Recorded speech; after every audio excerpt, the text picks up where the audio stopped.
para falar sobre o tratamento, né, do transtorno afetivo bipolar. Nossa professora, né, que está começando agora na Uni, psiquiatra, né, psiquiatra em formação, né, mas já tem uma experiência com a psiquiatria. Até pedir para você contar um pouquinho para os meninos, se você para você se apresentar mesmo, tá bom?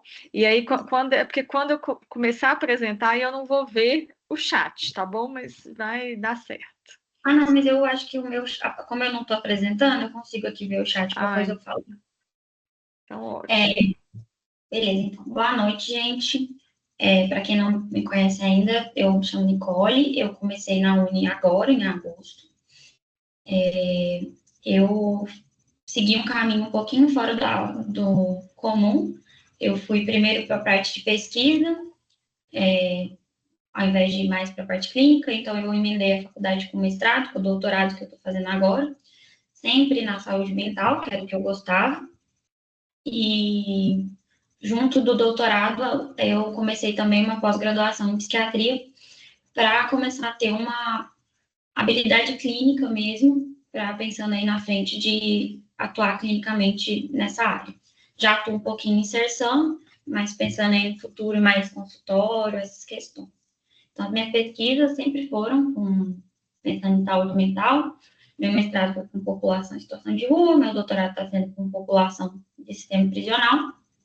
E aí, depois da minha entrada, né, dei a sorte que bem no semestre que eu entrei, o primeiro eixo de você seria saúde mental, então foi bom para eu ir me adaptando já num tema que eu tenho mais facilidade. E a Camila me pediu para dar essa aula de tratamento de transtorno bipolar para vocês, né? E, bom, antes de entrar propriamente na aula de transtorno bipolar, eu sei que a tutoria de bipolar foi ontem, né? O fechamento da SP, mas eu queria lembrar rapidinho como que a gente vai pensar na possibilidade do paciente ter um transtorno bipolar, né? Ter o transtorno afetivo bipolar, o TAB. Vocês estudaram, então, que precisa ter o episódio de mania ou hipomania para o TAB tipo 2, bem caracterizado. E a gente tem algumas coisas que sugerem para a gente que o paciente é um paciente bipolar e não talvez um depressivo ou com outras comorbidades. Então, um primeiro episódio de depressão de início mais precoce, ter muitos episódios depressivos, né? Bastante recorrência entre os episódios, história familiar de transtorno bipolar. Se tiver características psicóticas, né? Aí a gente vê que é TAB tipo 1 mesmo. Uma agitação psicomotora importante. Sintomas depressivos que a gente chamaria de atípicos, então, dormir demais, comer demais, já que normalmente na depressão a gente vê mais o oposto, a perda do apetite e a insônia. Mulheres com depressão pós-parto ou psicose puerperal também, ficar atento para ver se não tem a possibilidade de estar abrindo aí um transtorno bipolar. História de tentativa de suicídio e ter os sintomas maníacos induzidos por antidepressivos, que eu imagino que vocês tenham estudado isso também, que a gente fazer inibidores seletivos, duais, em pacientes com uma depressão que inicialmente achávamos que era unipolar, mas era bipolar, induz a essa que a gente chama de virada maníaca, né? Os pacientes bipolares, de transtorno bipolar, eles têm uma característica que é bastante importante e preocupante, que eles têm um alto índice de ideação suicida, então de 43%, e quase 20% deles tendo plano e uma tentativa anterior. As principais comorbidades nesses pacientes são transtorno pelo uso de substâncias, transtornos de ansiedade, transtorno de personalidade e o TDAH. E aí, falando de tratamento, que é o nosso objetivo principal, foi mais para dar uma contextualizada. Hein, Nicole, vou só te interromper rapidinho, tirar umas dúvidas que a gente teve na discussão da minha turma. Uhum. Sobre ciclagem rápida, né? Assim, como que a gente define isso? E estado misto, assim, a gente estudou, né? Assim, que tem algumas características. O que que o Lucas falou? Não? Entendi. É porque a Mariane perguntou se está conseguindo ver o slide. Eu acho que você Ah, é porque eu não tô, eu não, como a gente está aí. conversando aqui ainda, você não começou a passar o slide ainda não, né? Assim, o que você está falando são coisas que estão fora. Mas o primeiro slide é, tipo, relembrando o diagnóstico, tem uns dados, assim, né? Então eu achei que você ia... É que eu tô com uma segunda tela aqui que tá me orientando também, mas Isso pode aqui voltar. que você estava falando, né? Agora vocês Não, estão pode vendo. voltar, não. Voltar, não. Isso. Isso, né? Nesse que eu tô. Vocês Mas estão vendo, certo? agora vocês estão vendo, gente? Pode falar aqui no chat. Sim, tá certinho. Agora sim. É porque eu achei que você estava introduzindo e eu estava deixando aberto para eu admitir quem estava chegando. Ah, não, mas falou de estado misto e... E ciclagem? Como é que a gente define o que é uma ciclagem rápida? E aí, só concluindo, assim, né, que a gente estudou, né, assim, que o estado misto tem características de mania, por exemplo, e de depressão também. Mas eu queria, assim, se você dá um exemplo da prática, assim, como que costuma aparecer isso, que eu acho, para quem não lida com isso, é difícil de internalizar. Uhum. Bom, estado misto primeiro, então, né? Ele tem as duas coisas ao mesmo tempo, né? Porque o que vem do próprio nome, o misto vem exatamente disso. Então, no quadro depressivo, a gente tem as características lá muito que lembram um episódio depressivo maior da depressão unipolar, tanto que normalmente, né, em alguns casos, são primeiramente diagnosticados como depressão e não como transtorno bipolar. E no...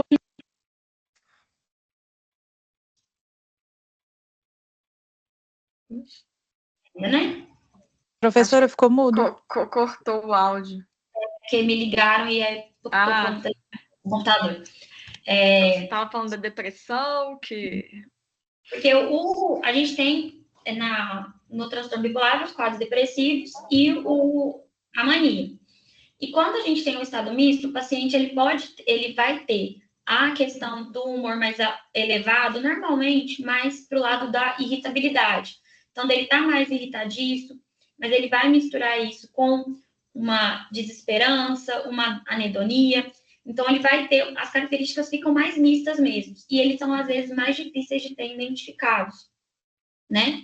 Eu, particularmente, só vi um paciente num estado misto, e não foi nem paciente, né? Foi uma pessoa que eu conheço que tem transtorno bipolar, que estava em estado misto.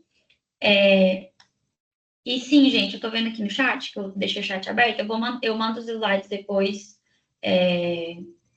para a Camila, acho que ela consegue fazer a distribuição para a turma toda, né? Porque eu só tenho contato mais da minha turma de tutoria, mas eu posso compartilhar sem problema nenhum. Então, o paciente no estado misto, ele vai ter exatamente a mistura dos dois estados. E não vai ser uma mania tão... O que vai chamar mais a atenção não vai ser a coisa da mania, da compra, do humor elevado, daquela coisa de tudo vai dar certo, a minha vida é muito boa, o delírio de grandeza. Vai puxar mais para uma irritabilidade, associada mais a uma desesperança, uma anedonia. Às vezes, um aumento da impaciência, pensando assim, da pessoa ficar mais irritadita, então fica sem paciência com as pessoas. Mas o estado misto, ele é de difícil diagnóstico, né? Mesmo entre especialistas. Aí eu quase fechei minha tela aqui. Mesmo entre especialistas, tá? Na minha turma também os meninos perguntaram disso, e eu fiz essa explicação mais geral, mas falei para eles que provavelmente na prática deles como generalista, eles não precisariam se preocupar tanto com o estado misto, que isso seria mais algo que eles iam precisar de alguma forma de matriciar o caso, pensando em posto de saúde ou encaminhar. Porque é mais difícil o diagnóstico mesmo, não é uma coisa tão na cara quanto uma mania, né? Bem caracterizada. A ciclagem rápida é o paciente que vai ter 4 episódios de mania no ano, né? Então, ele tem episódios que acabam, né, bem caracterizados, e ele passa um período eutímico ou em depressão, e ele apresenta novamente esse quadro. E 4 episódios no ano, se você for colocar em quesito temporal, é como se de 3 em 3 meses ele estivesse tendo um quadro maníaco. A gente sabe que a mania, ela é algo extremamente deletério, que pode trazer deletério do ponto de vista neuronal mesmo, né? Causa muita... é uma neurotoxicidade. e prejuízo para a pessoa na vida dela mesmo, fazer compras, questões de gastos, relacionamentos interpessoais, uso de drogas, se colocar em situações de risco. Por isso que a gente entende que os cicladores rápidos, eles são pacientes de maior gravidade, porque eles estão expostos, né, às coisas danosas da mania numa intensidade muito maior do que os outros pacientes. E até vem aí, em parte disso, o que é nosso grande objetivo com o tratamento. É não só estabilizar o paciente, tirar ele desse quadro agudo, como também prevenir que ele tenha novas recaídas, porque a gente não quer que ele fique tendo, que ele cicle, né? A gente quer que ele se mantenha eutímico a maior parte do tempo possível, visando aí a qualidade de vida dele mesmo. Na minha turma, os meninos chegaram a me perguntar, mas os pacientes podem ciclar mesmo tomando remédio direitinho e fazendo uso, tá na dose de manutenção já, tá tomando remédio e tal? Pode, né? A gente sabe que tem algumas coisas que podem ser um pouco como um gatilho para ciclagem, seja um estresse aí de trabalho, um estresse na vida pessoal, e por isso que é muito importante a parte do tratamento ser a educação do paciente, né? Um paciente que tem transtorno bipolar, ele, depois que ele está estável, né, que ele entendeu o que é a doença dele, né, o gráfico que eu gosto de usar, eu usei na minha turma para explicar o transtorno, é um gráfico que eu desenho para os pacientes, para eles entenderem do que realmente se trata a doença que eles têm. E a gente vai fazendo essa educação do paciente para ele identificar os sinais precoces. Porque quando o paciente entra numa mania, né? Ele não entra numa mania de ficar muito elevado de um dia para o outro. A gente sabe que tem pequenas alterações que vão vindo, assim, meio que umas coisas prodrômicas, que vem acontecendo anteriormente. Então, seja iniciar uma redução da necessidade de sono. Então, dormia 8 horas por noite, passou a dormir 6. Não tá ainda uma coisa que chama atenção, de dormir 2, 3 horas, tipo uma mania? Não tá. Mas um paciente que dorme 8, de repente passa a dormir 6, se ele é um paciente que é bem educado, que tem um autoconhecimento importante, ele já pode começar a levantar uma suspeita de que ele pode estar aí vindo até um período de ciclagem. Questão da própria irritabilidade do paciente, então ele perceber que ele está ficando mais irritadiço, perceber que ele está, às vezes, uma pessoa que nem gosta tanto de ir na musculação, por exemplo, mas de repente ele começou a fazer uma frequência muito maior, sem um motivo muito claro, assim, do tipo um propósito que ele fez, de repente ele começou a frequentar mais da academia e coisas assim. Ficou mudo de novo? Não, tá, estamos te ouvindo. É porque eu tenho recebido muita ligação desses telemarketing, da Claro, e toca meu telefone o tempo inteiro. Aí começou a tocar aqui de novo, eu já parei, mas fiquei na dúvida se ia parar. Então, eu ia falar isso depois, né, mas já que a gente trouxe, já pensando assim que parte do processo é a educação do paciente. Um paciente bem orientado, percebendo que ele está com algum sinal de que ele possa vir a ciclar, ele pode já fazer contato com o médico dele para ver se mexe na medicação, se caso mais grave vai precisar passar por uma avaliação, às vezes até ficar internado 1 ou 2 dias para estabilizar. Então, isso também vai fazer parte do tratamento, apesar que isso a gente vai falar na parte da manutenção e não na parte aguda.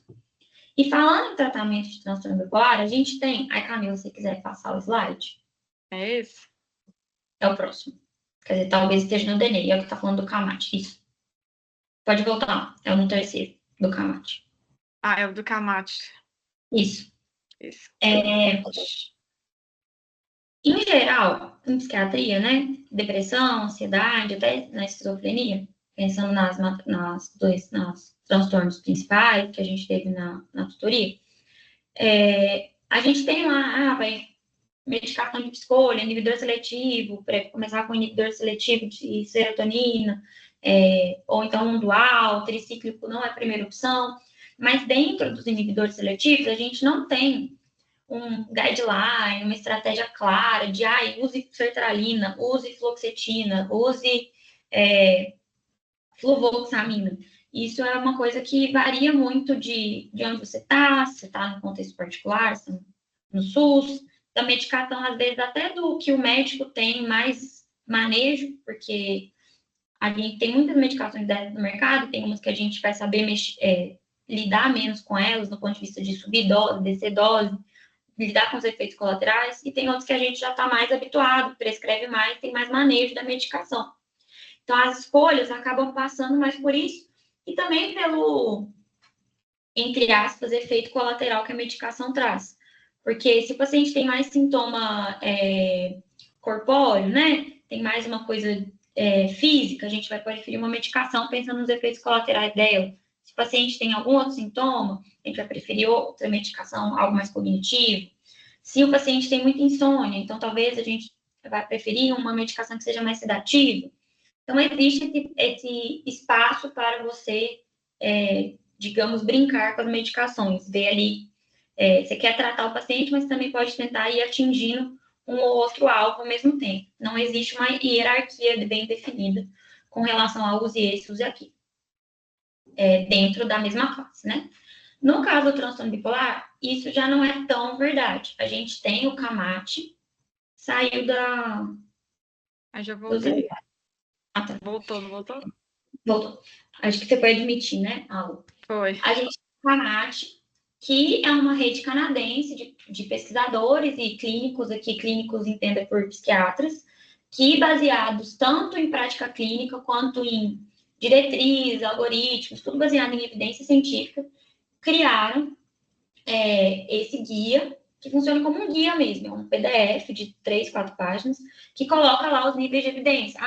Se na mania aguda você vai preferir primeiro lítio, depois valproato, depois não sei o quê, baseado nessas questões do nível de evidência para as farmacoterapias no tratamento do transtorno bipolar.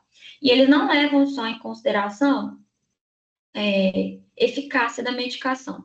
Uma coisa que é legal deles, né, eles são uma referência para a tomada de decisão na clínica, é que, por exemplo, a olanzapina é um antipsicótico muito bom, mas é um antipsicótico que tem muito efeito colateral, traz muito problema de síndrome metabólica. Então, a evidência dele já é bem mais embaixo, a evidência não, o nível de hierarquia dele no guideline, né, no CAMAT, é reduzido. Não é porque não é uma medicação que não funciona, funciona. Mas como ele tem um efeito colateral que pode ser desagradável, ele perde um pouco esse poder. Então, eles vão criando esse guideline dessa forma. E eu tô falando isso porque foi com base nele que eu montei a aula, tá? E, bom, ninguém vai ficar decorando a lista inteira do CAMAT. Eu não sei a lista inteira do CAMAT, eu sei uma, 2 opções para mania aguda, depressão aguda, mas na prática você pode baixar o PDF, né? Está disponível, ele é de acesso aberto, e ter no seu computador, ter com você no seu celular, se você é uma pessoa que trabalha muito com isso. Em geral, para generalista, vai começar, tentou uma, 2 medicações, vai acabar encaminhando, precisa pedir um auxílio. Então, também não tem por que ficar aqui entrando em todos os pormenores. Então, a ideia é a gente discutir as principais medicações que a gente tem para tratamento e como que a gente vai defini-las, né, escolhê-las, e os cuidados que a gente tem que ter. Principalmente que tem algumas medicações que precisam de alguns cuidados específicos. Pode passar o slide, Camila? Aí, o próximo slide é falando dos objetivos, né? Que é a estabilização rápida dos episódios de humor, reduzir a gravidade dos sintomas, prevenir que o paciente se automutile, se coloque em situação de risco. Marconi falou tanto da aula que eu vim com uma expectativa e estou com outra. E Matheus está com o microfone aberto? Desculpa. Deixa eu abrir aqui. Voltou? Alô, alô. Ah, tá. Tá me ouvindo? Tô te ouvindo. Beleza. Redução da gravidade dos sintomas, prevenção de mutilação, suicídio, risco para terceiros. E esses objetivos são da fase aguda, né? Que é o paciente que está lá em mania ou em depressão, sem nenhum tipo de estabilização.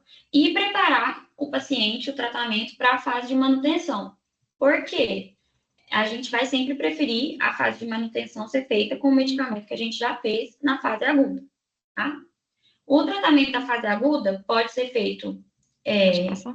É não, isso? não pode passar. Não é uma coisa que vou falar ainda, mas pode passar.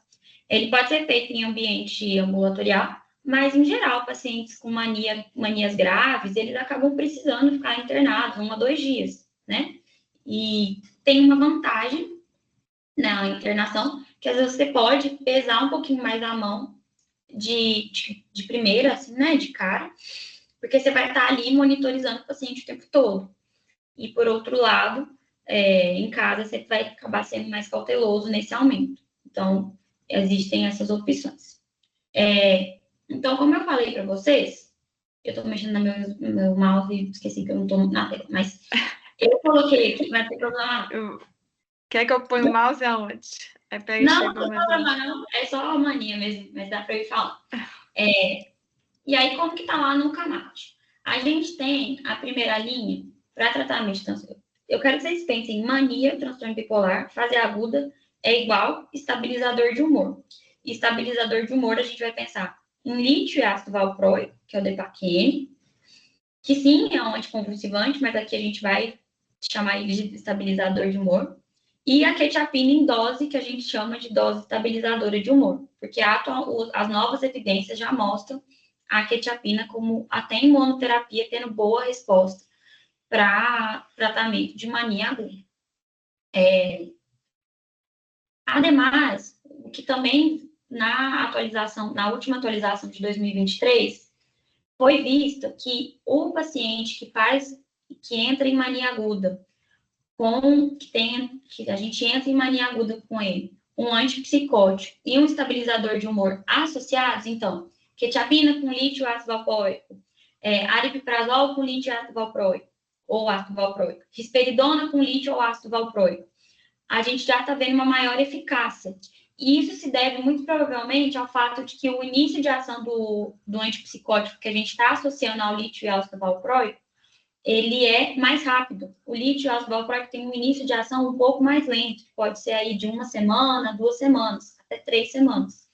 Então, no caso de um paciente em mania aguda, a gente ter uma resposta mais rápida é muito interessante. Então, na última atualização do CAMAT de 2023, já foi se aí colocando em primeira linha tanto a monoterapia quanto a terapia combinada. Eles ainda não hierarquizaram, eu acredito que talvez em algum momento isso vá vir hierarquizado, você colocar a terapia combinada primeiro, mas aí isso é já achismo mesmo. No momento, você tem primeira linha, tanto tem a opção de monoterapia e a opção combinada. E aí vai da sua disponibilidade de medicação do serviço, medicação que o paciente tolera, que o paciente não tem uma história de efeito adverso com essas medicações.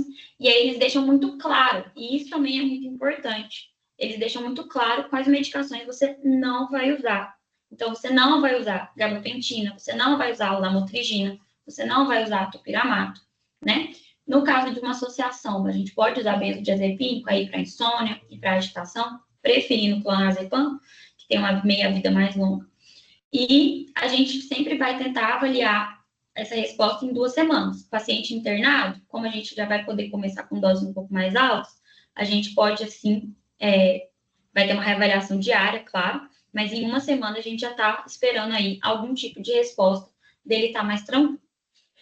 Eu coloquei 3 opções de cada, mas na verdade o quadrinho do CAMAT tem várias opções. Então, para até você chegar na segunda linha, você pode, idealmente, passar por outras opções de medicação. Eu coloquei 3 de cada, que são as mais usadas, e também as mais disponíveis. Porque a gente tem algumas medicações que estão ótimas. Por exemplo, a lurazidona. É uma ótima medicação. Só que é uma medicação que a caixa custa R$400. Então, não é uma medicação amplamente disponível, nem é todo paciente que você vai poder, lá na hierarquia, pensar em lurazidona. Ao passo que um lítio, um ácido valproico, são medicações que a gente tem no SUS. Então, são medicações mais acessíveis, além de que até para comprar, elas são um preço mais acessível. A quetiapina é uma medicação que a gente não tem no SUS, pelo menos não tem no SUS BH, e em dose baixa ela é acessível. A dose que a gente precisa dela para ter um efeito estabilizador de humor, ela pode passar a ser cara, porque a gente vai aí precisar de doses de 400, 500, 600 miligramas. Mas é bom a gente ter ela aí como carta na manga, para algumas situações que pode ser que a gente não possa fazer lítio de ácido valproico, e aí vai ter que ir conversando isso com o nosso paciente. De segunda linha, a gente tem a olanzapina, que é um antipsicótico atípico, a carbamazepina, que é um anticonvulsivante, combinar a olanzapina com o lítio com ácido valproico, né? Pode passar, Camila, estou querendo passar aqui. Isso é o caso do paciente agudo, né? Então, a gente vai estabilizar esse paciente com essa medicação. Na depressão bipolar, o primeiro cuidado, assim, de longe não vou entrar com antidepressivo. Eu não vou entrar com inibidor seletivo de captação de serotonina. Eu não vou entrar com Idual. Não vou entrar com amitriptilina. Eu não vou pensar nessas medicações, nem de primeira, nem de segunda, nem de terceira opção. Tem muitas outras opções antes da gente considerar a possibilidade de entrar com uma medicação dessa para um paciente numa depressão bipolar. A chance de virada maníaca é muito alta, tá? O que a gente tem de primeira linha para... Nicole, só um minutinho. Esse é o paciente bipolar tipo 1 que está deprimido, não é isso? Agora, a gente está falando de tratamento de fase aguda. Primeiro, as medicações da fase aguda da mania, agora a fase aguda da depressão. Então, é o paciente que está no polo depressivo, não está mania. Independente se é tipo 1 ou tipo 2, que tem o tipo 1 aí em cima? Não, vai ter o tipo 2 ainda, por isso que está separado. Porque tá bom. A hipomania, não existe nenhuma evidência diretamente com hipomania. Porque, no geral, os pacientes em hipomania, eles procuram menos atendimento. Então, a gente tem menos arcabouço de evidência mesmo, de prática. Então, se extrapola, na verdade, o tratamento da mania para a hipomania. No caso da depressão, tem algumas diferenças. Para a depressão bipolar tipo 1 e depressão bipolar tipo 2. Por isso que o slide está separado. No caso da depressão bipolar tipo 1, não usar antidepressivo, e aí uma medicação muito boa é a quetiapina. O slide saiu para mim, não sei se saiu para os meninos. Então, a gente pode ver que a quetiapina tem ganhado muito espaço no tratamento do transtorno bipolar. E tem alguns motivos para isso que eu vou explicar um pouquinho melhor lá para frente, na hora de falar de efeito adverso e cuidados com as medicações. Mas, então, o paciente que está mais no polo deprimido, né? Ele não está maníaco, ele está no polo deprimido agudo. A gente vai preferir uma quetiapina, vai preferir um lítio, mas aí já de terceira opção. E aqui entra o papel da lamotrigina, que é outra medicação que a gente pode usar, mas aí é no paciente deprimido. Como vocês podem ver, ele está expressamente escrito lá no CAMAT, não usar lamotrigina no paciente em mania aguda, mas ele é uma medicação que tem seu papel na depressão bipolar aguda. O que mostra que tratar mania e tratar depressão aguda é diferente, apesar de ser a mesma pessoa e ser a mesma doença. E é importante a gente ter esse tipo de conhecimento, não achar que tudo a gente vai sair jogando o mesmo remédio e vai dar na mesma. Maria, calma, tem duas Marias. Maria Fernanda, acho que a gente pode deixar as dúvidas para o final, que eu acho que fica mais organizado. Se vocês quiserem anotando, aí no final eu abro um pedacinho para tirar dúvida. Maria Cristina, associar AP com EH é associar antipsicótico com estabilizador de humor. E aí, como vocês podem ver, a gente vai começar a considerar inibidores seletivos na segunda linha. E nem é inibidores seletivos isolados, né? É um inibidor seletivo associado a uma bupropiona, é uma fluoxetina associada a uma olanzapina. E percebam que isso, assim, é depois de várias tentativas de medicações de primeira linha, algumas tentativas de medicações de segunda linha, aí que a gente vai considerar entrar com um inibidor seletivo no transtorno bipolar. Então, normalmente, isso não é um paciente de tratamento fácil, é um paciente que está ali com um tratamento mais difícil e que normalmente vai já precisar estar sendo encaminhado para um especialista. E eles deixam muito bem documentado que na depressão aguda não é para fazer aripiprazol associado em lamotrigina, porque tiveram desfechos bastante desfavoráveis nesses pacientes. Pode passar para o próximo, Carmen.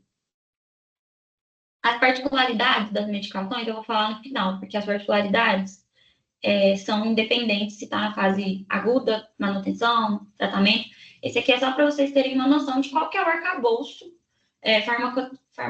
farmacológico que a gente tem no tratamento do transtorno bipolar. E o que a gente vai ter no tratamento de manutenção? O objetivo do tratamento de manutenção, primeiramente, prevenir as recaídas,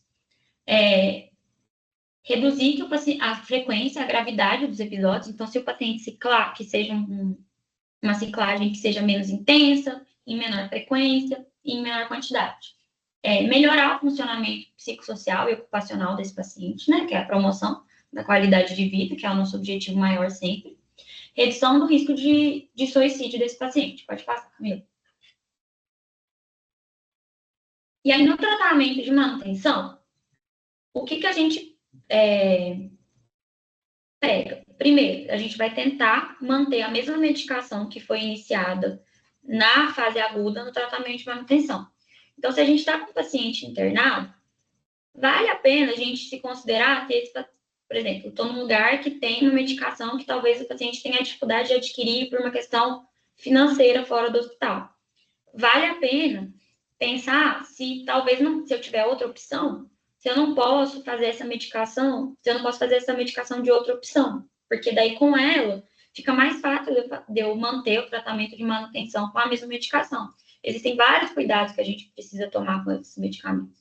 Então, evitar ficar fazendo essas trocas é muito importante, né? E aí, no tratamento de manutenção, as medicações de primeira linha não mudam tanto, né? Vem o lítio, a quetiapina, o ácido valproico, que,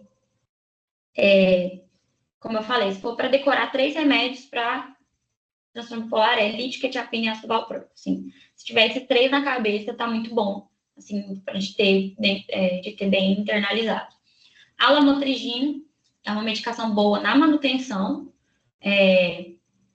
na fase aguda, somente se for na depressão, na mania não. E a associação de quetiapina com lítio ácido valproico, aripiprazol com lítio ácido valproico. Segunda linha, outros antipsicóticos, olanzapina, risperidona, a carbamazepina, a paliperidona, que é um antipsicótico também, mas numa dose maior, uma dose mais alta, de 6 miligramas, e a combinação da lorazepam, né?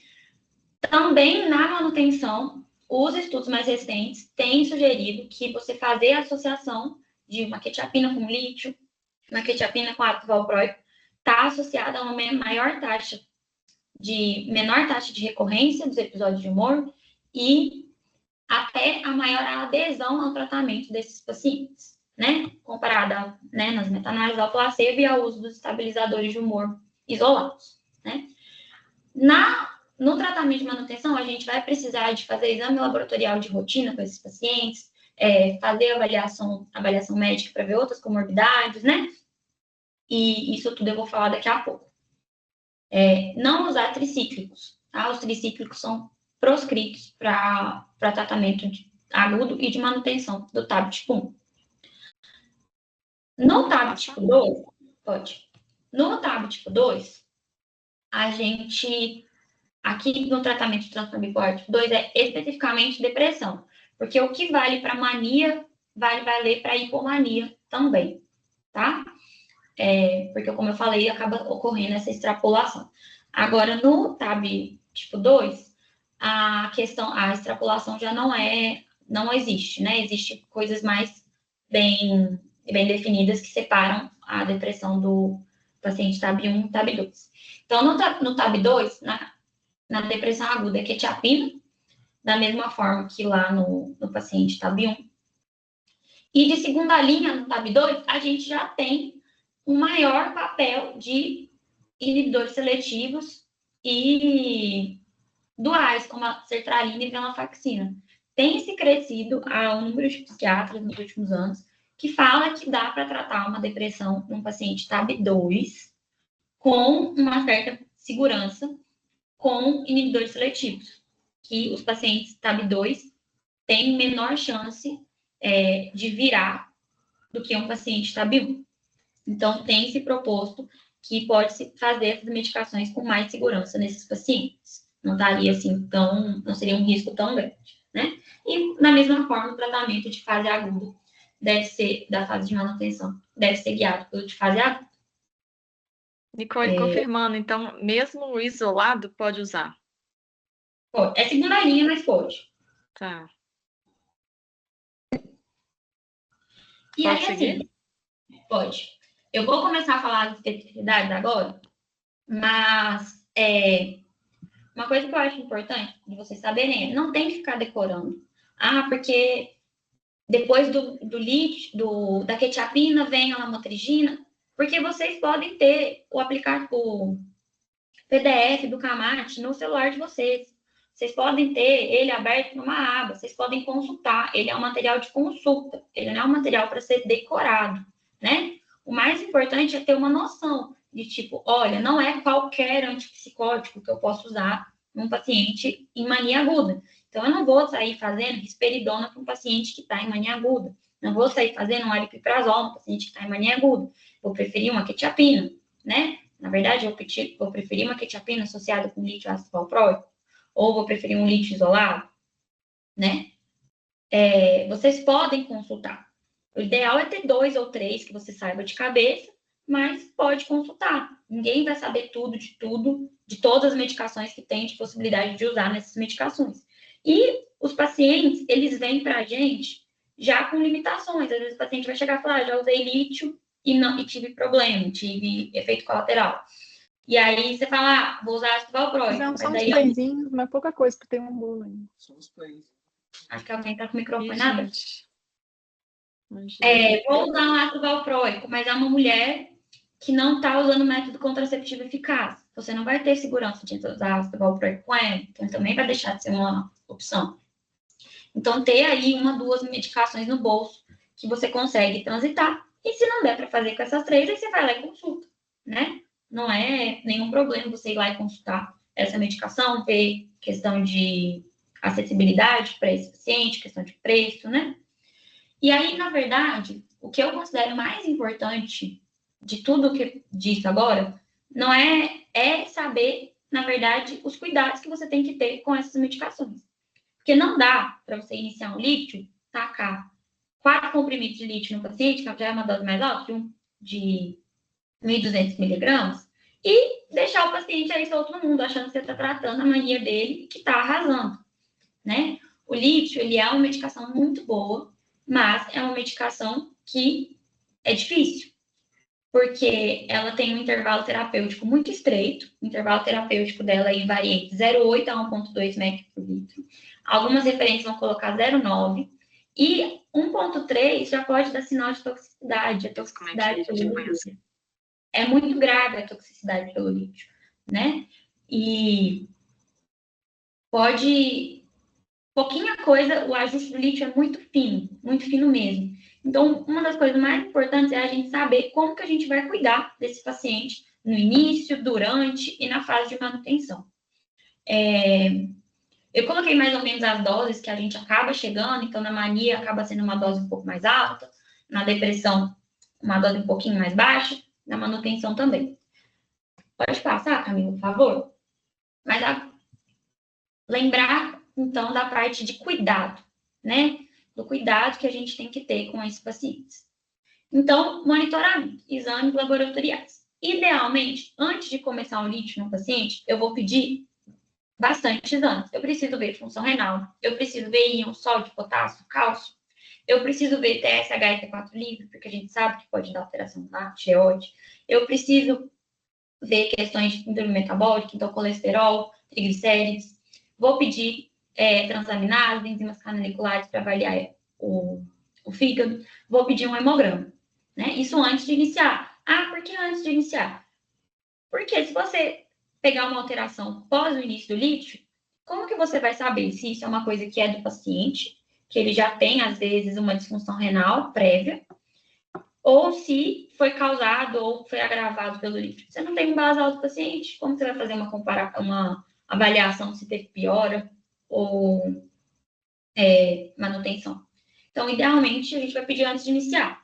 Às vezes não tem jeito, às vezes o paciente você está num ambiente de emergência, não vai ter todos esses exames disponíveis, em hospital às vezes não tem todos esses exames disponíveis, mas tendo disponível, o ideal é fazer. E assim que tiver disponível, fazer. No segmento desses pacientes, aí a gente não vai precisar pedir tanta coisa. Mais importante é função renal, íons, e aí entra a litemia. O lítio é uma medicação que tem algumas vantagens e desvantagens, que é a gente consegue saber se o paciente está tomando. Então, às vezes, se a gente está meio na dúvida se o paciente está aderindo ao tratamento, a gente pode pedir uma litemia. Porque isso vai mostrar para a gente se ele está fazendo o uso adequado da medicação. Se a litemia estiver muito baixa, e às vezes ele está tomando 4 comprimidos de lítio, isso provavelmente é um indicativo de que ele não está usando a medicação, né? Ao mesmo tempo que é uma coisa chata, que o paciente vai ter que ficar fazendo exame muito frequente. E isso, né, não é uma coisa muito legal para alguém que, para qualquer pessoa, não é muito legal ficar coletando exame laboratorial o tempo todo. E aí, como é que vai ser? Tem alguns cuidados também nessa questão de pedir os exames. Depois que você entra com a medicação, você vai esperar de 5 a 7 dias. Então, se você está em contexto ambulatorial, o que eu faço? Eu começo o lítio.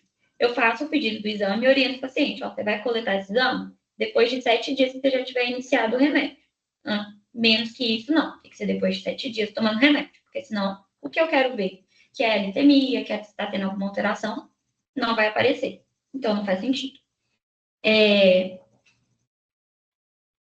No dia que ele for coletar o exame, a gente tem que orientar ele que ele não pode tomar o remédio da manhã. Normalmente a gente faz dose de manhã, depois vai se passando a dose ao longo do dia, porque o comprimido ele tem uns 300. Então faz 300 de manhã, 300 à noite e vai manejando assim. Se ele toma o remédio de manhã, a coleta é idealmente 12 horas após a última dose. E se o paciente tomar o lítio e for coletar o exame depois, vai falsear o exame, se ele tiver acabado de tomar. Então, a gente orienta que o paciente tem que levar o comprimido dentro do bolso e depois que coletar o exame, ele pode tomar. Mas antes de coletar o exame, não. E se ele toma medicação pela manhã, se ele conseguir coletar esse exame no final do dia, melhor.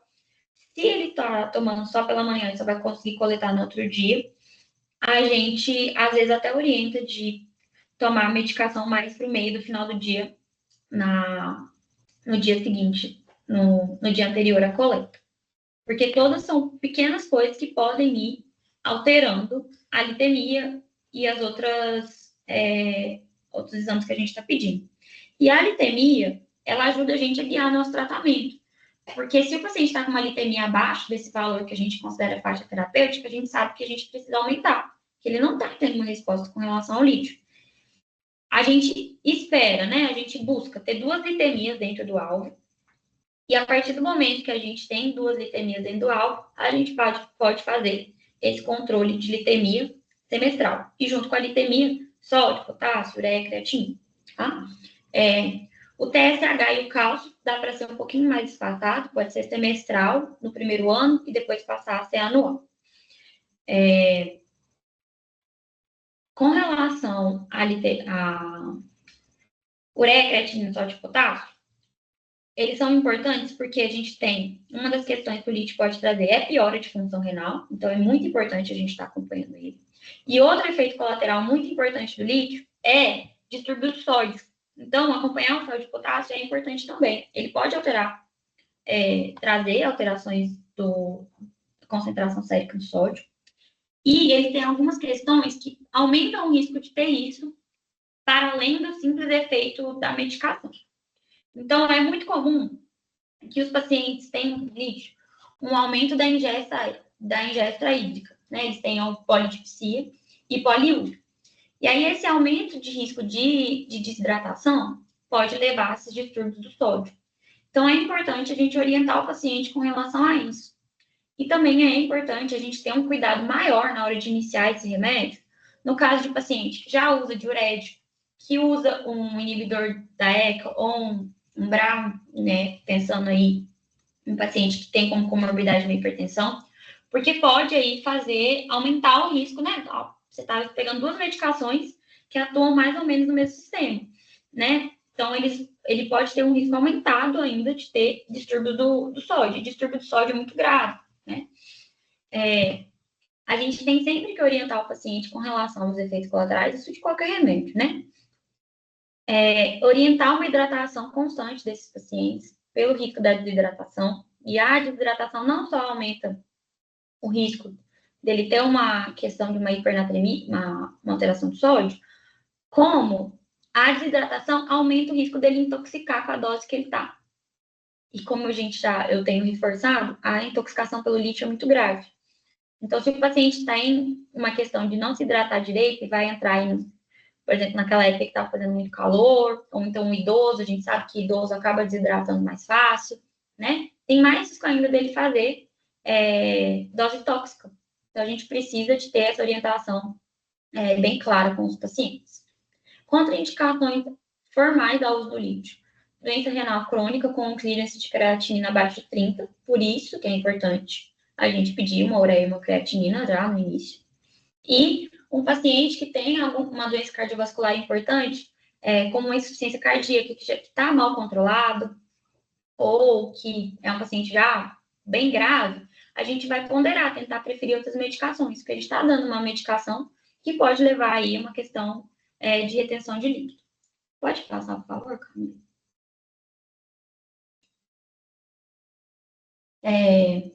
E aí, os principais efeitos colaterais, né? Estou falando aqui que pode alterar rim, pode alterar tireoide, pode alterar sódio, e o que eu vou fazer, né? Bom, se o paciente fizer uma insuficiência renal aguda ou agudizar uma doença renal crônica que ele já possui, você vai diminuir a dose e vai repetir o exame.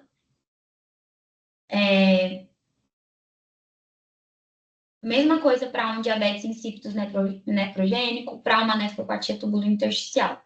E é importante essa questão de orientar o paciente, porque nem sempre vai dar tempo dele voltar em você ambulatorialmente.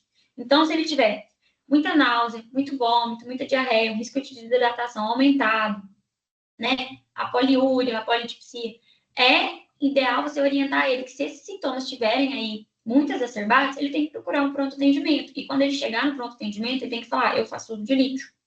Porque daí no pronto atendimento, eles já vão passar a ter as condutas sabendo que é um paciente que usa lítio. Então, eles vão ter um cuidado maior. A mesma coisa, sabendo disso, vão ter um cuidado maior de avaliar sódio, né? De ter o cuidado com esse paciente.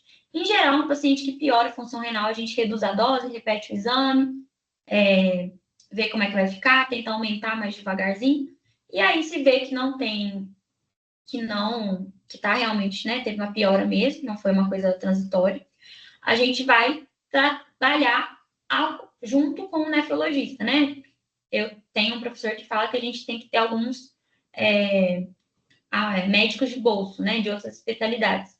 Então, ter um nefro de bolso, ter um dermato de bolso, ter um cardio de bolso, por causa exatamente desses efeitos colaterais das medicações, para ter aí um colega que vai te ajudar no manejo desses pacientes. Se tiver como trocar a medicação, é uma boa, mas às vezes isso não vai ser possível.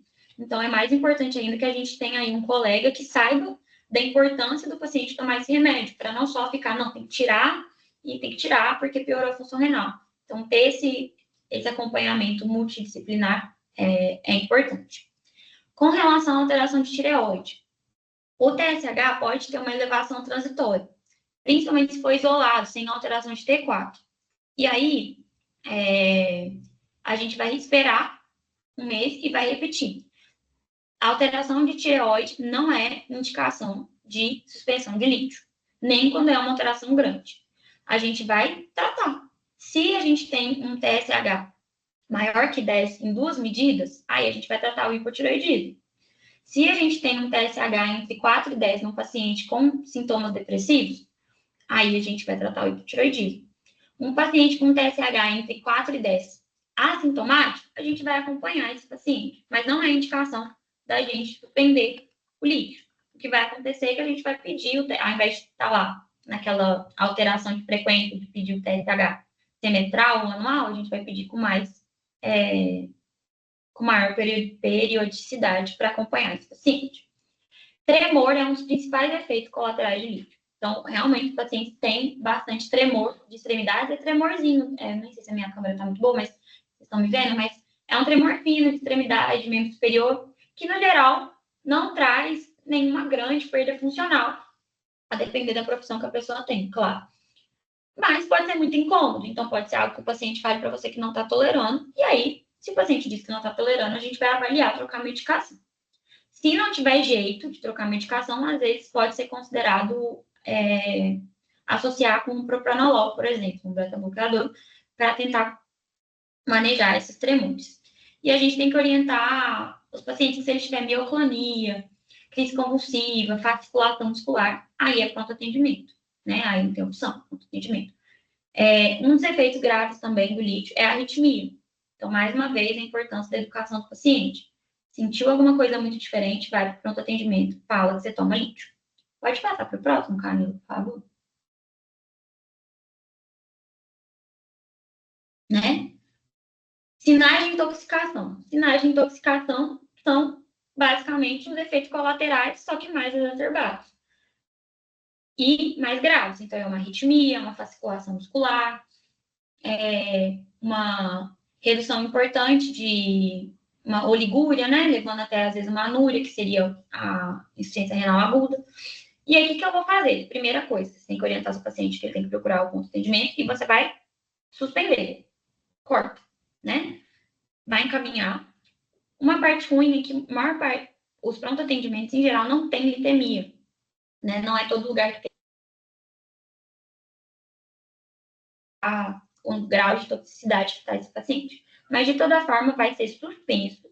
E depois que o paciente estiver estável e voltar no consultório, aí você tem duas opções. Ou você vai trocar a medicação, vai optar por outra opção. Se não tiver essa questão, não for uma opção para esse paciente, ele precisa do lítio, aí você vai entrar na metade da dose anterior e fazer um retorno bem mais lento, vai fazer a progressão da dose, o aumento da dose de forma muito mais lenta do que a gente faria se fosse primeira vez ou se fosse um paciente que não tivesse tido um sinal de intoxicação. Com tudo isso de efeito colateral, dá para entender porque, apesar do lítio ser uma medicação muito boa, em geral, tem sido cada vez menos prescrita. Isso é uma coisa que é um fenômeno que tem sido observado. O lítio tem sido cada vez menos prescrito. Porque ele é um medicamento muito bom, foi um dos primeiros tratamentos instituídos para a transtorno bipolar, mas é uma medicação que tem muito efeito colateral e traz muita malefício para o paciente, assim, de qualidade de vida, né? E os riscos são muito altos. Então, tem-se cada vez mesmo cada vez menos usado o lítio, apesar de ser uma medicação muito boa. E aí, pensando em sistema público, é a medicação que a gente tem, né? No SUS, a gente tem lítio e ácido valproico. E é isso. Com isso aí que a gente tem que tratar os pacientes. Então, acaba sendo importante, pensando aí, vou trabalhar em posto de saúde, como generalista, né? Os internatos aí na frente, é importante saber essas questões do lítio. O ácido valproico, que é a segunda medicação que é a outra medicação clássica para o tratamento, ele é menos chatinho do que o lítio, apesar de também ter cuidados importantes que a gente precisa ter. A dose inicial dele aí é de 20, até 15, às vezes, a 30 miligramas quilo por dia. E deixei as doses para vocês terem, às vezes, de material de consulta, né? Uma boa resposta clínica a gente vai ver aí até depois de 3 semanas. E da mesma forma que a gente tem com o lítio, a gente precisa pedir uns exames laboratoriais iniciais. Então, hemogramas, enzimas, função de tireoide, colesterol, glicemia de jejum e o beta-HCG que entra de forma muito importante. O ácido valproico é sabidamente teratogênico, né? A gente sabe que não dá para ficar fazendo estudo científico para ficar vendo qual remédio é teratogênico ou não, porque isso seria completamente antiético. Mas, no caso do ácido valproico, ele era muito usado para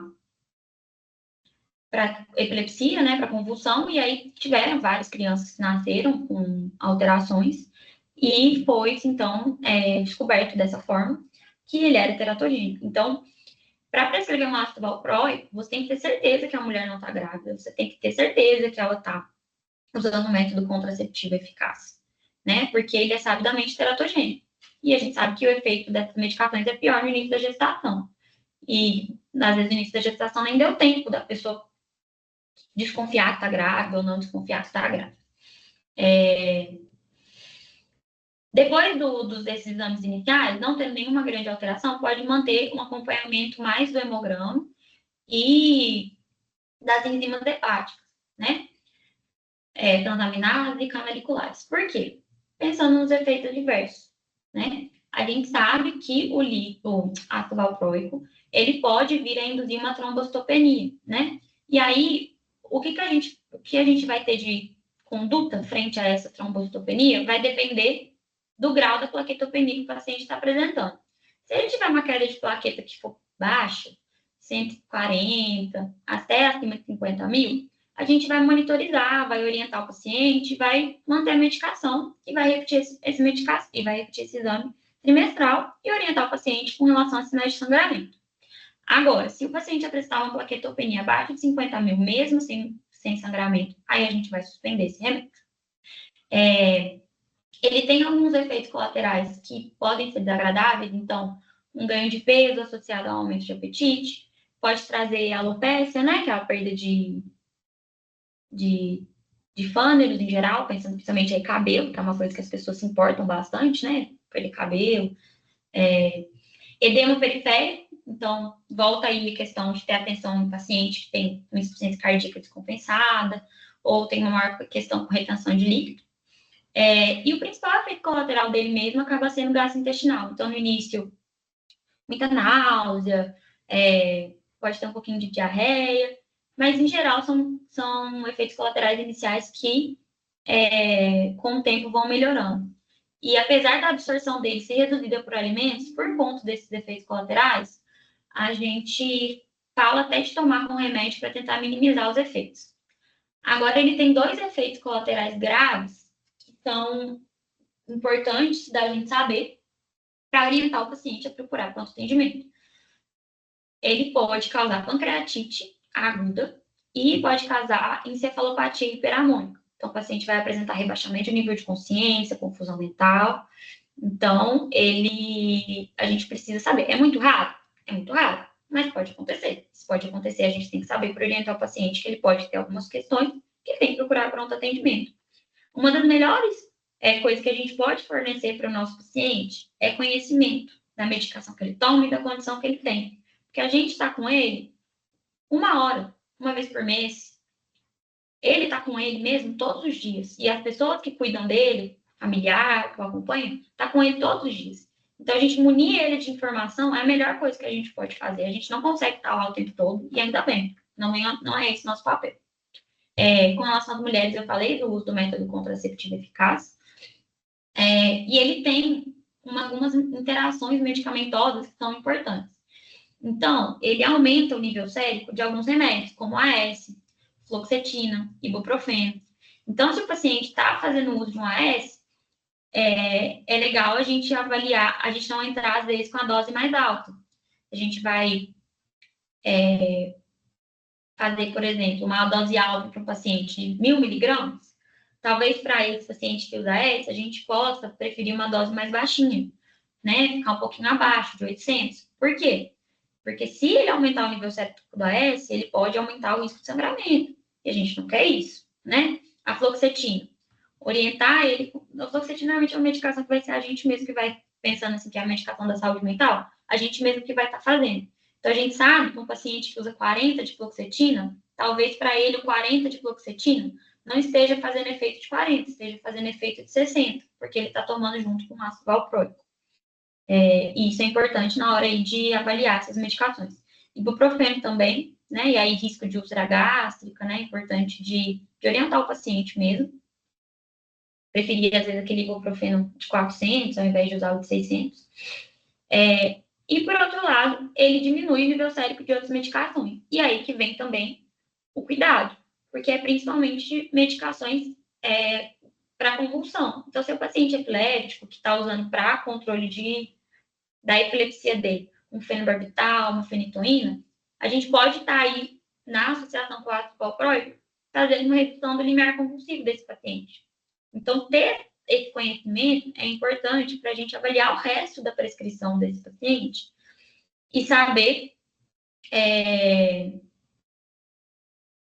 como que está ficando essa questão desse paciente, né? Saber que as medicações para ele, às vezes, está uma dose de 100, mas a dose de 100 para ele não está funcionando como uma dose de 100, está funcionando como uma dose de 80 ou como uma dose de 120, a depender do que está acontecendo, né? E aqui tem uma listinha de algumas das várias medicações que eles funcionam, eu coloquei as principais que a gente vê nos pacientes, às vezes, usando em combinação. Olha que importante, ácido valproico aumenta o nível sérico de benzodiazepina. E a gente sabe, converso muito isso na minha turma, que os pacientes adoram clonazepam. E a gente usa clonazepam para tratar a agitação e insônia. E aí, sabendo que o ácido valproico vai aumentar o nível sérico de um benzodiazepínico, a gente pode fazer uma dose mais baixa. Porque o 2 miligramas de clonazepam para esse paciente não vai ser 2, vai ser 4. A relação não é linear, mas eu estou só para vocês entenderem a lógica das coisas que a gente precisa. Tem esse cuidado com relação ao ácido valproico. Mas, de longe, assim, que eu acho uma das coisas mais importantes com relação a ele é a questão da teratogenicidade, para não correr risco de passar ele para uma mulher em idade fértil, sem ter certeza se ela está grávida, sem ter certeza se ela está pretendendo engravidar, sem ter certeza que ela está em uso de método contraceptivo eficaz. Principalmente aí em contexto de SUS, que eu estou contando para vocês, que a gente só tem limite de ácido valproico, a gente só tem essas duas opções. Então, a gente precisa ser muito cuidadoso na hora dessa escolha. Pode passar, por favor, Camila.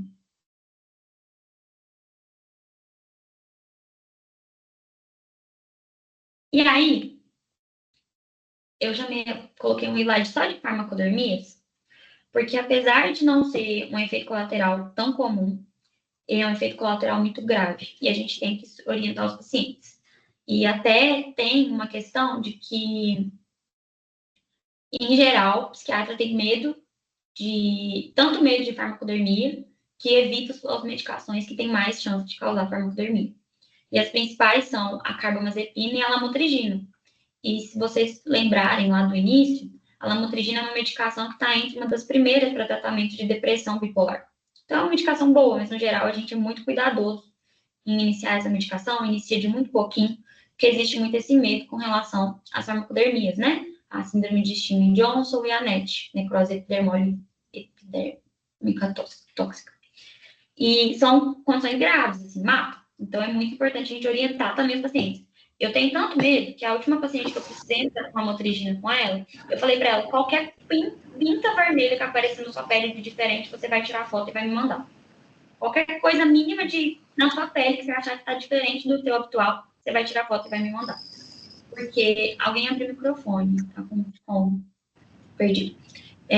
Porque é muito grave. E a gente precisa suspender a medicação imediato a partir do momento que a gente resolve. Não vou. Vontade, né? Bem, gente, acontece, o microfone abriu. E aí, a última medicação que eu vou falar um pouquinho mais é a quetiapina, apesar que eu acho que vocês já devem ter falado bastante dela nas aulas de vocês, porque é uma medicação, assim, tem uma coisa que a gente adora, é quetiapina. Tem papel para tratar depressão, é um bom adjuvante em quadro depressivo, é um antipsicótico que, em dose alta, tem um efeito muito bom para esquizofrenia, tem aí o seu papel no transtorno bipolar vindo cada dia mais sendo provado, né?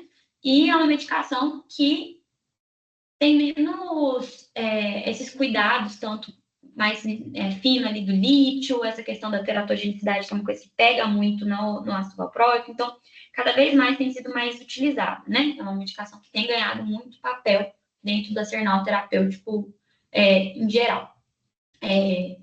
Mas as doses para tratamento de mania são doses altas, né? Não, são doses assim de 400, 800 miligramas, sendo que para sedação ou para tratamento de depressão, a gente pode ficar em uma dose de 50, de 100, o paciente já tem uma boa resposta.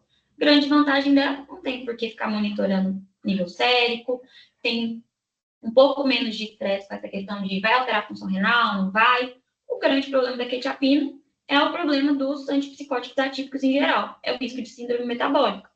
E aí que vem também a parte não medicamentosa do tratamento, que vale para tudo. Então, atividade física, alimentação balanceada, perda de peso, se for o caso, porque você também vai estar, além de tratando o transtorno bipolar, você vai também estar reduzindo o risco do paciente ter os efeitos colaterais. Então, aí, pode passar para mim, Camila, por favor? Ter um cuidado maior no paciente com doença cardiovascular, paciente diabético, né? Aí tem o risco da síndrome metabólica.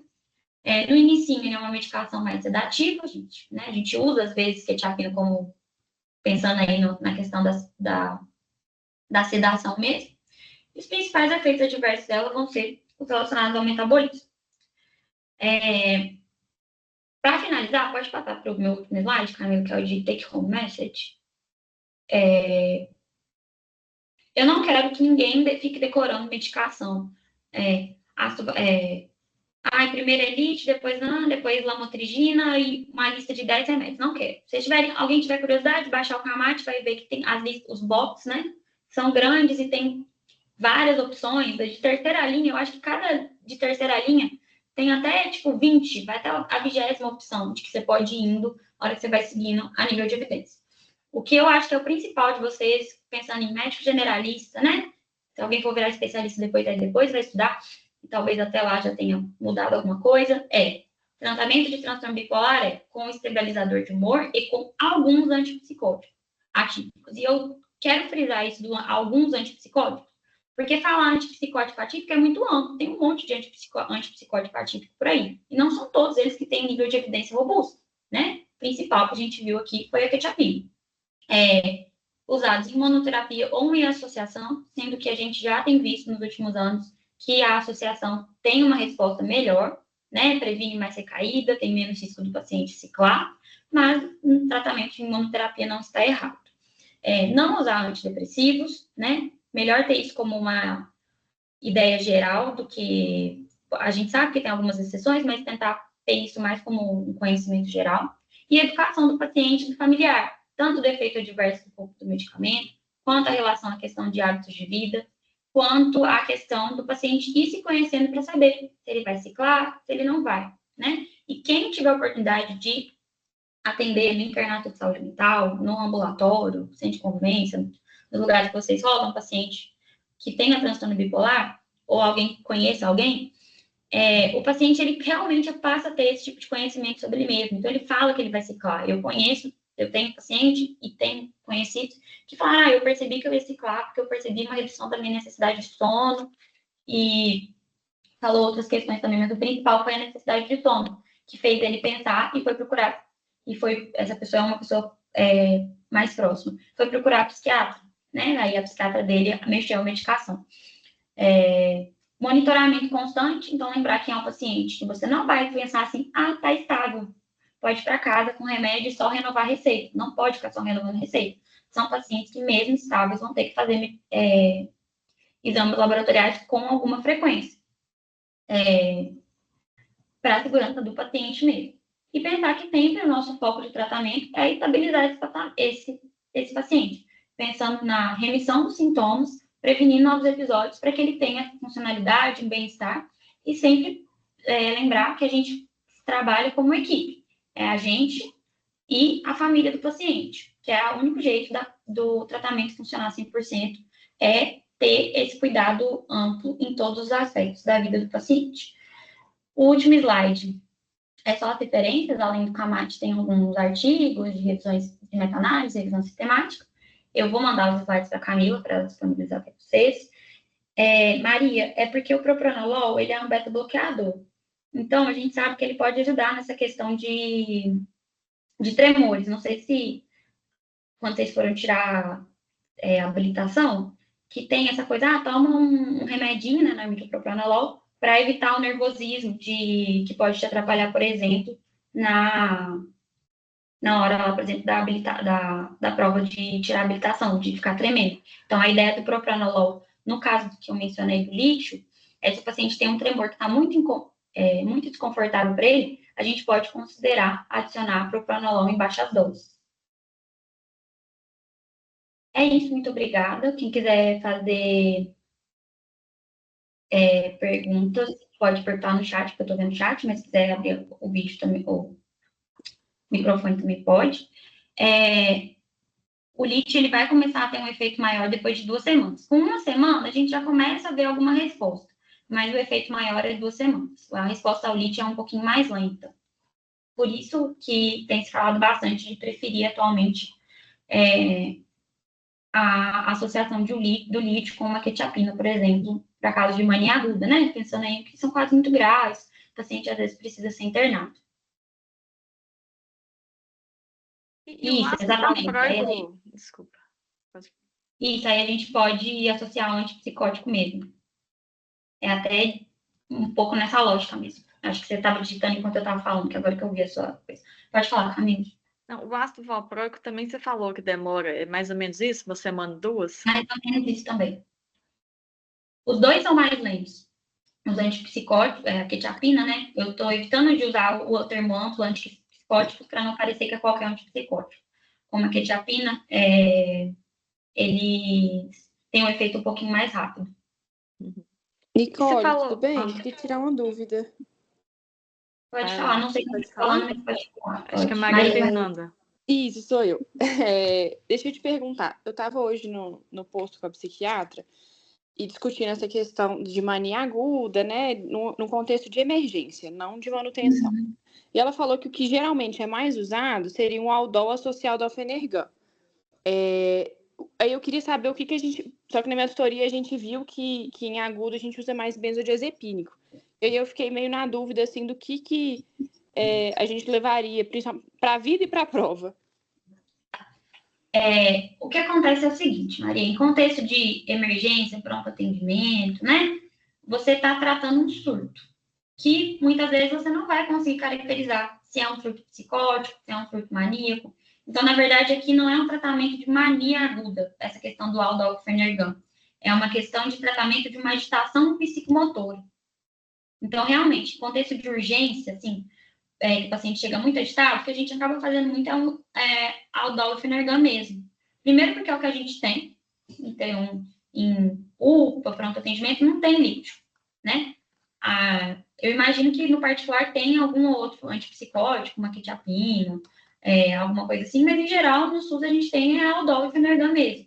Mas daí é mais no contexto de controlar a agitação psicomotora do paciente. E você não vai muitas vezes conseguir fazer o diagnóstico de mania. Então a ideia é essa. Não sei se... Tá, joia. Obrigada, viu? Tem uma pergunta da Mariana aqui no chat. Se o LIT pode ser usado no lugar de ácido valproico com mais segurança para gestantes ou mulheres de idade fértil. Então, pode com mais segurança, mas não é uma super segurança. Porque o LIT também, a gente sabe que pode ter alteração na gestacional. Só que ele não é tido como teratogênico da mesma forma que o ácido valproico. Então, se você tiver que usar um ou outro, prefiro o LIT. A grande verdade é que o ideal seria que nenhuma mulher engravidasse enquanto está numa fase aguda de nenhum transtorno. Nem de depressão, nem de ansiedade, nem de transtorno bipolar, porque a gente precisa mexer nessas medicações sem ter tanto medo.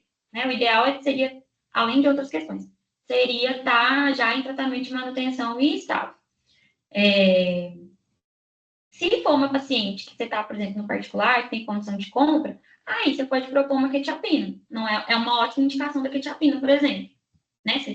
Não quero LIT, não quero ácido valproico, se a paciente tem condição de obter, vai poder comprar, quetiapina. No contexto de SUS, eu, no Sersan, prefiro LIT. Porque eu não faço ácido valproico para mulher jovem no Sersan, a não ser que eu tenha visto quase colocar o DIU nela.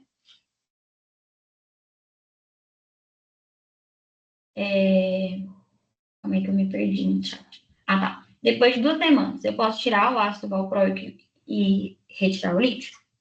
Poder, você pode, mas as evidências mais atuais têm mostrado um efeito muito bom de prevenção de recaída e maior tempo em estabilidade do tratamento combinado. Mas não é errado, não, tá, Maria?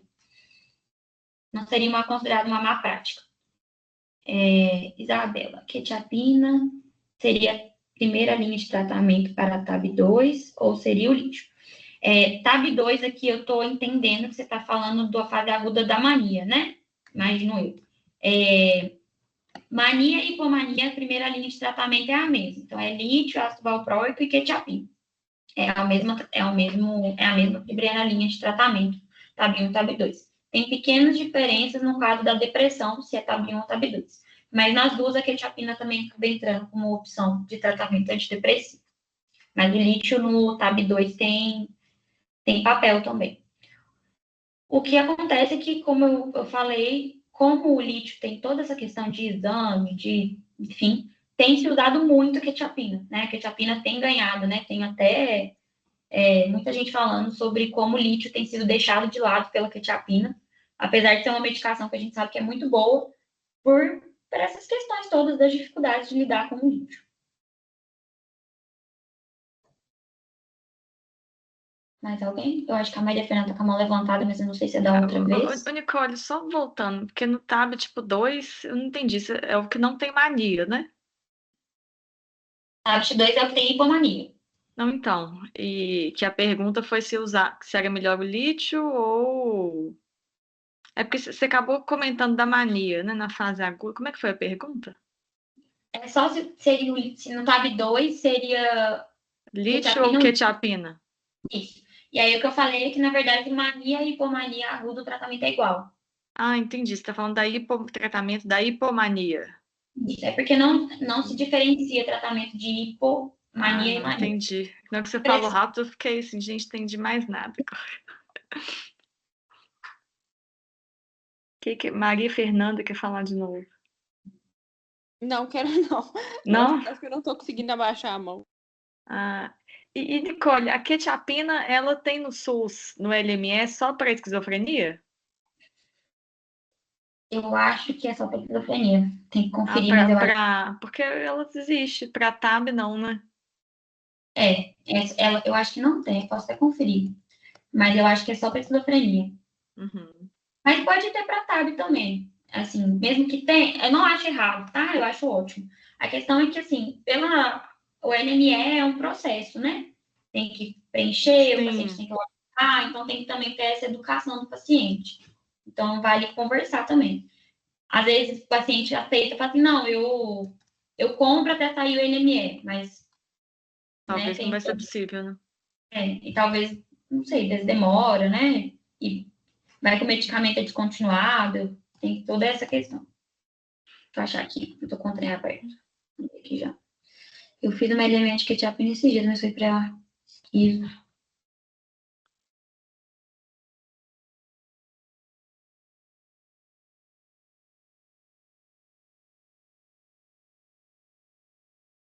Tem só pra TAB1. Ah, para TAB1. TAB1, esquizofrenia e transtorno esquizoafetivo. Eu também fico, meus pacientes com demência não tem, mas... Não tem. Nicole. Não tem. Né? Demência a gente usa, vocês geriatras usam bastante quetiapina. Em doses mais baixas, mas usa. Quem falou? Alguém me chamou. Tem meu nome só. Eu não fui muito clara na minha pergunta, então eu decidi falar por aqui mesmo, por áudio. Claro. A minha pergunta foi porque o que acontece? Em alguns livros a gente viu que o tratamento de TAB1 com mania e TAB2 com hipomania, eles divergiam a primeira linha de opção de tratamento. Então, a gente encontrou as duas informações, que o lítio era a primeira linha tanto para TAB1 quanto para TAB2, mania e hipomania, e na outra estava falando que o lítio seria mais só para mania, só para TAB1, a primeira linha. Já a quetiapina agora era a primeira linha para o TAB2. Então, a gente até perguntou para os professores, aí eles tinham opiniões diferentes, visões diferentes, e pediram para a gente confirmar com você. Isso hoje, se seria TAB1 lítio e TAB2 quetiapina ou lítio para ambos. Entendi. Ó, o que acontece é o seguinte. Tem o camate, mas tem, por exemplo, um outro tipo camate australiano. Ele é menos usado. Então, na verdade, os próprios especialistas divergem, tá? Por isso que desde o início eu falei que a aula estava sendo baseada no camate. Ele não é uma bíblia, ele não é a verdade geral. Ele é uma das diretrizes que a gente tem para tratamento de transtorno bipolar e é uma das mais utilizadas. Então, assim, a quesito de prova, né, que eu acho que parte da preocupação de vocês também é muito quesito de prova.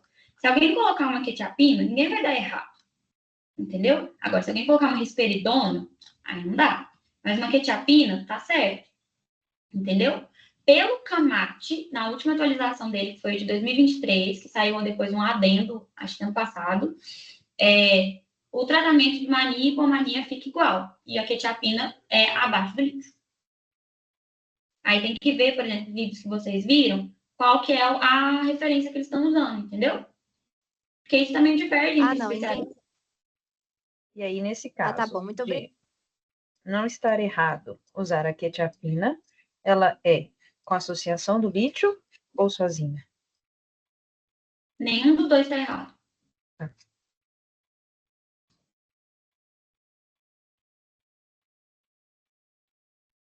Ó, pessoal, eu tinha marcado para dar 1h30. Não sei se isso cai também, mas acho que já deu, assim, né? Quem tiver outras dúvidas, a gente ainda vai ter, né, um momento do caso clínico, né? Assim, acho que a gente pode levar para discussão presencial, tá bom? Alguém quer fazer uma. Eu tô com medo de cair aqui mesmo, não sei se vai acontecer. Vai cair, né? E eu fico à disposição também, gente. Quem quiser fazer pergunta, o pessoal da minha tutoria tem meu contato, eu fico à disposição também de todo mundo. E eu já tô com sua aula, eu já mando para os representantes, tá bom? Não, beijo, fica até mais fácil. Ó, pessoal, obrigada aí, todo mundo que veio, obrigada, Nicole, a gente encontra segunda-feira. Obrigada, gente. Até semana que vem. Obrigada. Tchau, pessoal.